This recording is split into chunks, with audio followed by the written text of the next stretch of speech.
In cases of positive bloodstream infections, after treating for 2 weeks from the negative blood culture, we see for persistent positive blood cultures if there are any.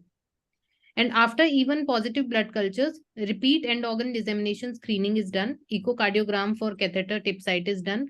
Abdominal ultrasound or NEC signs are to be looked for.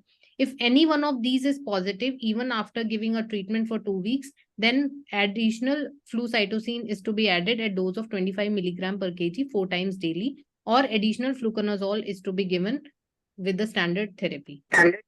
In cases of meningitis, head scan or MRI is to be done along with the standard amphotericin B therapy or with liposomal amphotericin B. If any of the time the persistent cultures are there which are positive, addition of flu cytosine is done at a standard dose 4 times daily. This treatment is to be given for 3 weeks, starting from first negative cultures. And if at the end of 4 to 6 weeks, we have to check for end organ dissemination. As compared to bloodstream infections, where we treat for 2 weeks, in meningitis, we have to treat for 3 weeks. And after that, we have to look for end organ dissemination. In cases of urinary tract candidiasis, renal ultrasonography is done along with the starting of standard doses of amphotericin B and liposomal amphotericin B. This treatment is also to be given for 2 weeks, starting from the first negative culture. And at the end of 4 weeks, we have to look for end organ dissemination. And addition of flu cytosine or other salvage therapies can be done after end organ dissemination screening. In cases of candidiasis in sites like bone infections or peritonitis, the standard treatment duration will be 4 to 6 weeks. So the IDSA guidelines 2016, they recommend that for any CNS infection with Candida, initial treatment will be amphotericin B, which is of stronger recommendation, or alternatively, we can use liposomal amphotericin B at dose of 5 mg. Addition of flu cytosine at the standard dose may be considered as salvage therapy in babies who have no response to amphotericin B or the adverse effects are shown to be more. But this is of weaker recommendation and standard treatment will always be amphotericin B. After this, for step-down approach in the patients who has responded to initial treatment, for step-down, we can taper on from amphotericin B to fluconazole at standard dose of 12 mg per kg. But this fluconazole is to be given only for the babies who did not receive any prophylaxis. This is of stronger recommendation. And therapy for candidiasis should always continue till their signs and symptoms and CSF cultures are sterile and radiological abnormalities have disappeared at the end of screening for end organ dissemination.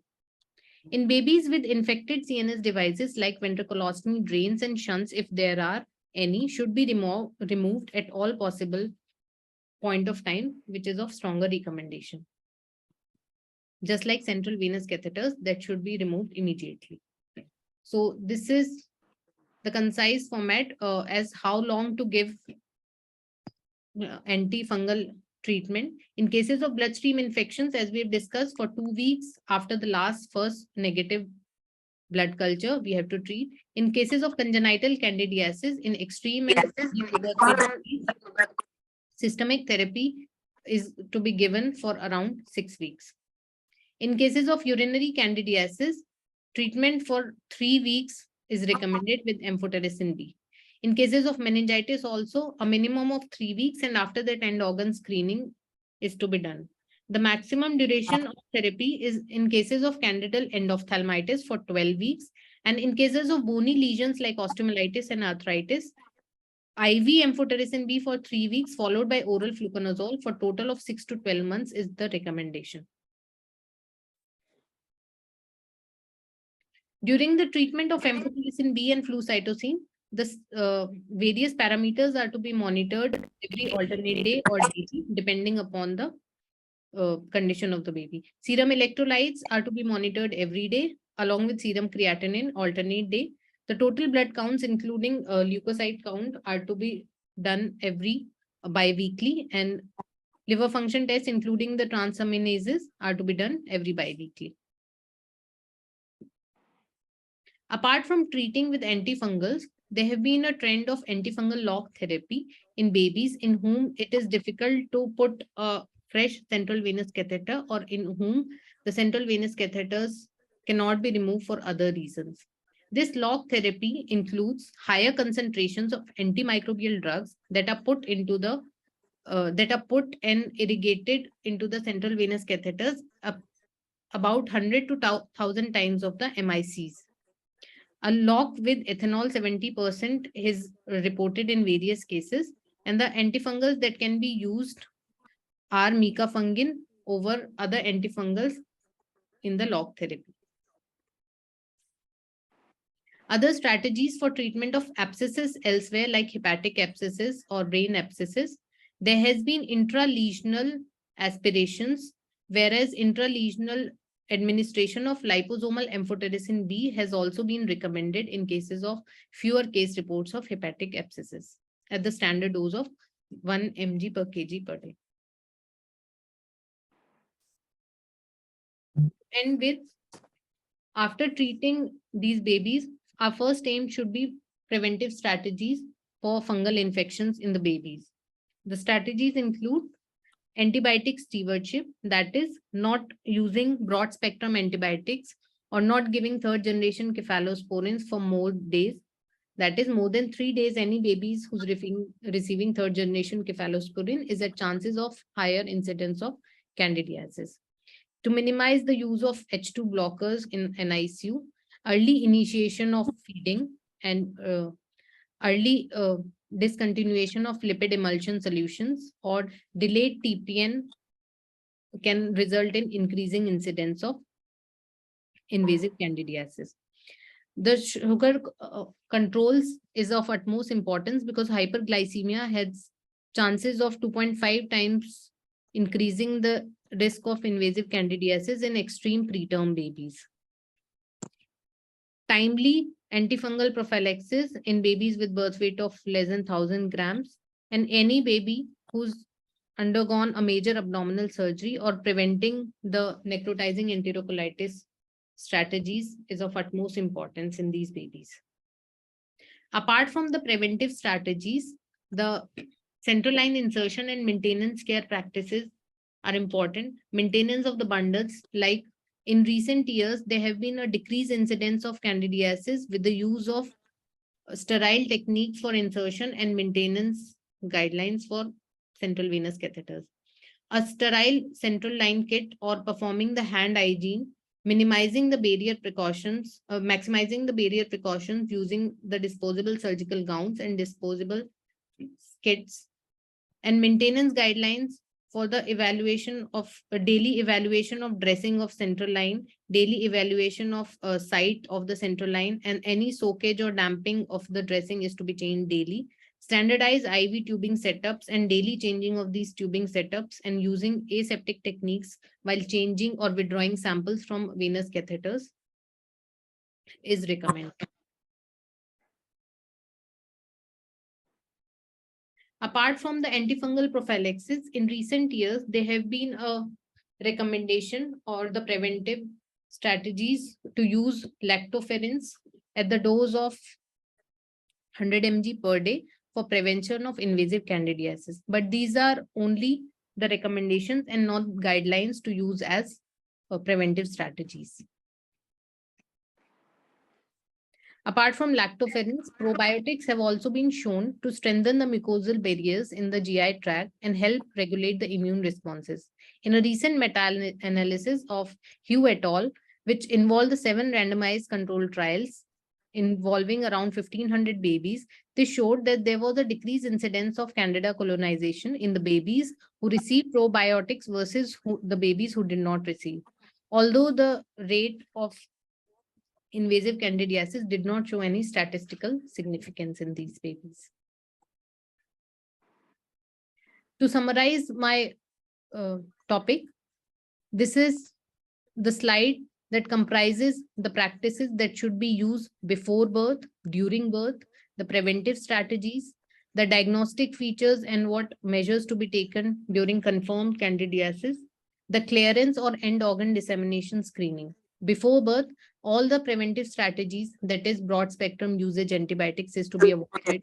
Any central venous catheter to be removed just prior, if at all candidiasis is suspected. Avoid usage of H2 blockers and avoid usage of prolonged parenteral nutrition. Maintain sugar levels and hand-based hygiene is of utmost importance.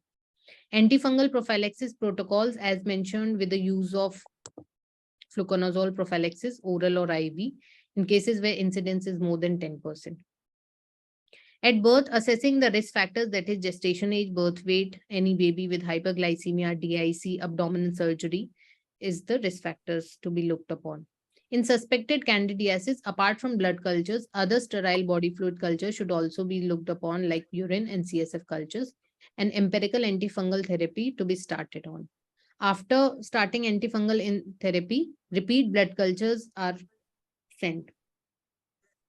In cases of confirmed candidiasis, immediate removal of central catheters, dosage tailoring of antifungal therapies, and repeated cultures to look for end organ dissemination like eye examination, echocardiography, cranial scan, and ultrasound KUB and abdomen to look for other sites of candidiasis.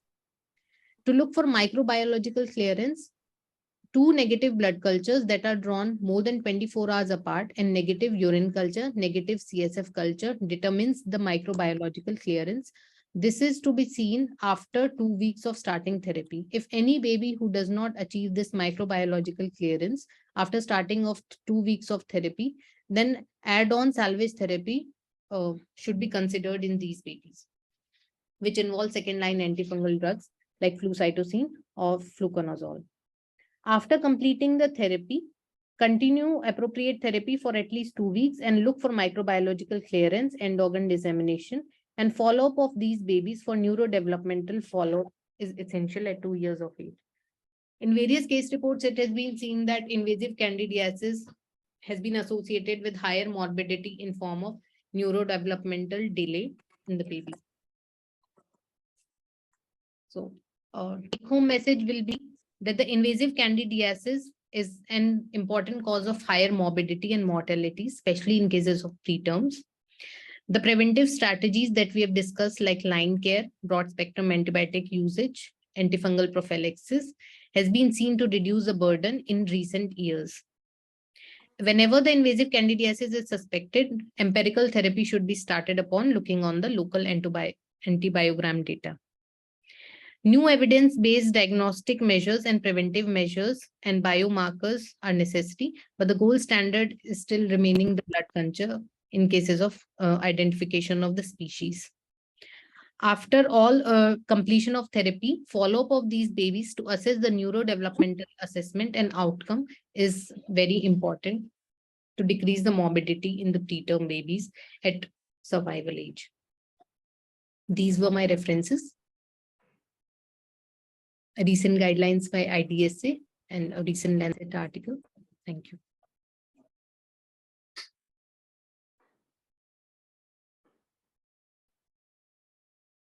Thank you, Dr. Neha, for a comprehensive review of the invasive candidiasis in the neonates. There is a question in the chat box regarding antifungal lock therapy to elaborate upon it. So, would you please Yes, ma'am. Explain for that? Yes. In cases, antifungal lock therapy is only for the babies where we cannot remove the central venous catheters, or it is difficult to put another central venous catheter, or there is time taking for that catheter to remove and put another one. So in this, what we do is 70% of ethanol is to be put upon with the use of micafungin or any antifungal drug that we use, but it should be in 10 times the dosage, and this dwell time should be around 4 to 5 hours, and after that we inhibit this time and drain the antifungal drugs. Like it is a combination of antifungal drug with ethanol, and dwell time of 4 to 5 hours is given to this. So this lock therapy can be with central venous catheters also, as well as the shunts. But mostly we tend to remove venous catheters. Shunts, for these shunts, we can use the lock therapy because it is difficult to put newer shunts every now and then.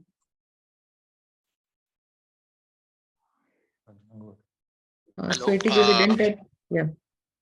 Yeah, I please, just want please go ahead. that. Hello, I'm Dr. Anita, ma'am. I just want to know that ethanol lock therapy is not used in neonates, as I know. When we are starting antifungal lock therapy for neonates, we have to add ethanol along with that. Am I right, ma'am? Yes.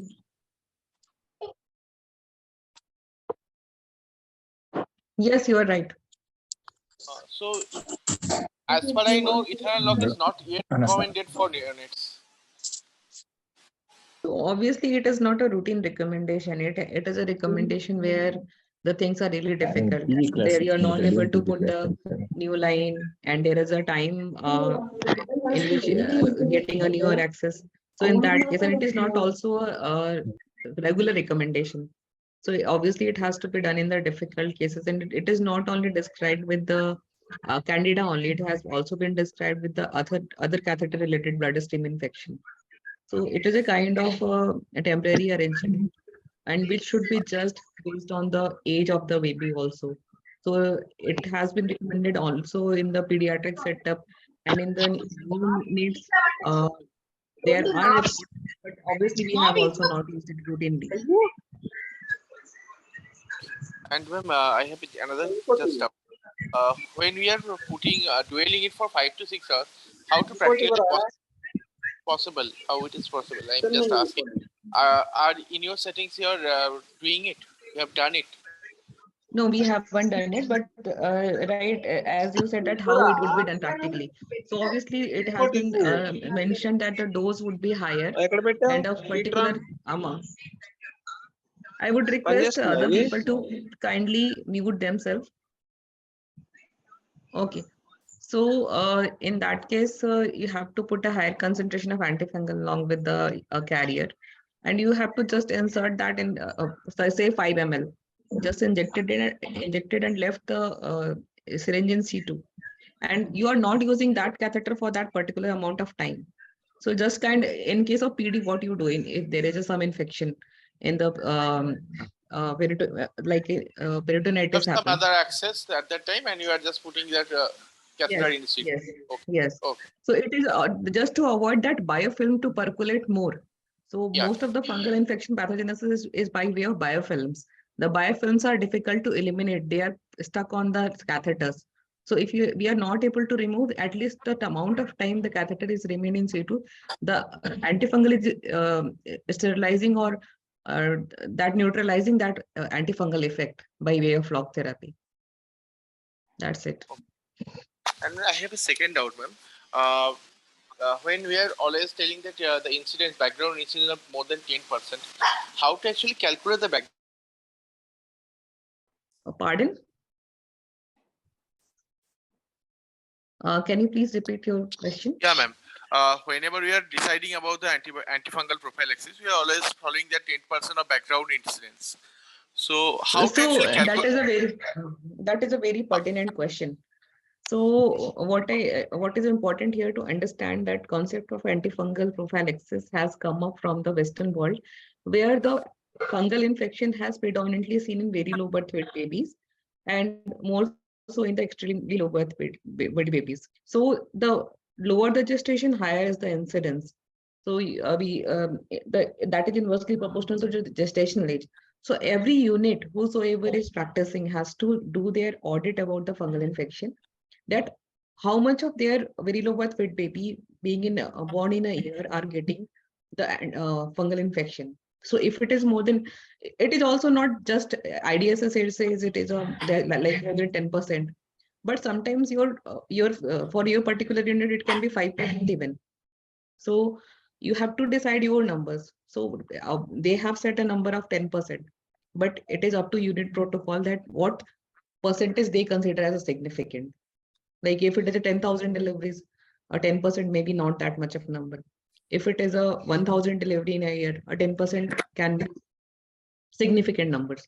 So one unit has to decide upon that. But what I have uh, I have realized through literature in our country, whatever has been mentioned, it is not just limited to the very low birth weight baby or low birth weight babies.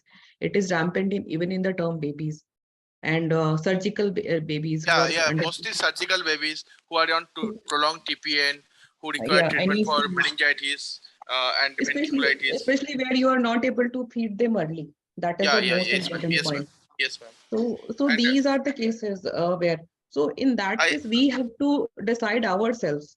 So the and ma'am, guidelines would say that way, but we have to incidents, decide. incidents, I think, ma'am, is difficult because the yield is not that much. Even we think clinically it is fungal sepsis. Many of the times culture doesn't come positive, and so I don't know how to actually get because what are the yield of fungal sepsis? If I am not wrong, 20 to 30% in blood culture bacteria. Newer So that is methods are same for mostly not. bacterial. Yeah. That's same for bacterial infection also, no?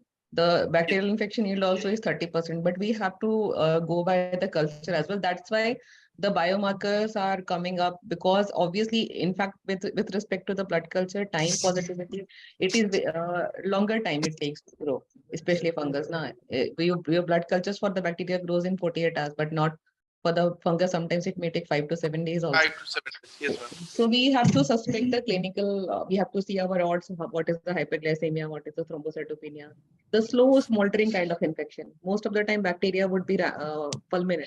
But in the case of fungus, it is a slow deterioration which happens with the babies. So we have to take care of that. We have to send the cultures, may start empirically, have a threshold for stopping early if you're not going it out. Or you can start with the bacterial fungi-static drugs and later on switch to the definitive antifungal to avoid over usage of antifungals. So these Yeah. are the things we do. But the positivity rate would still remains the key things, and multi-top and other biomarkers can help in more rationalizing the use of antifungals. That is what that can be a solution. Thank you, ma'am. Thank you. Thanks. Thank you. If there are any more questions, we can take on that.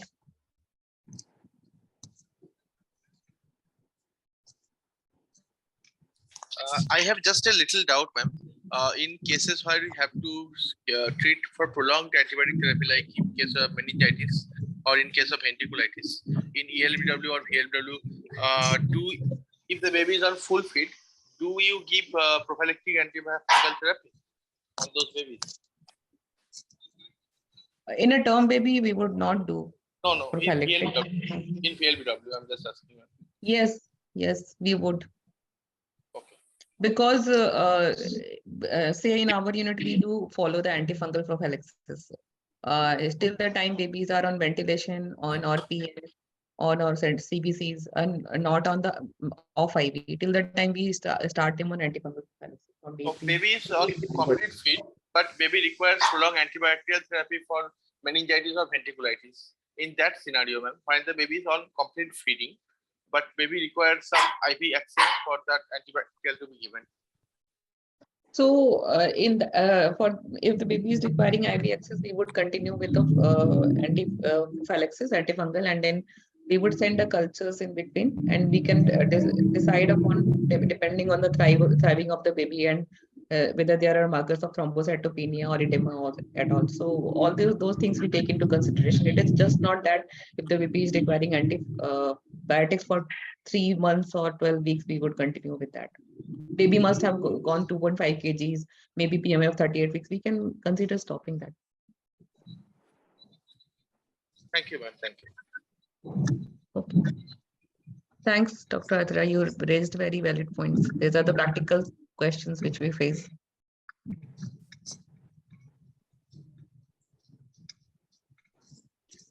So if there are no more questions, we can wind up the session, Dr. Neha. Yes, ma'am. Thank you, ma'am. Thank you, everyone, for your patient listening and for the questions. Thank you all.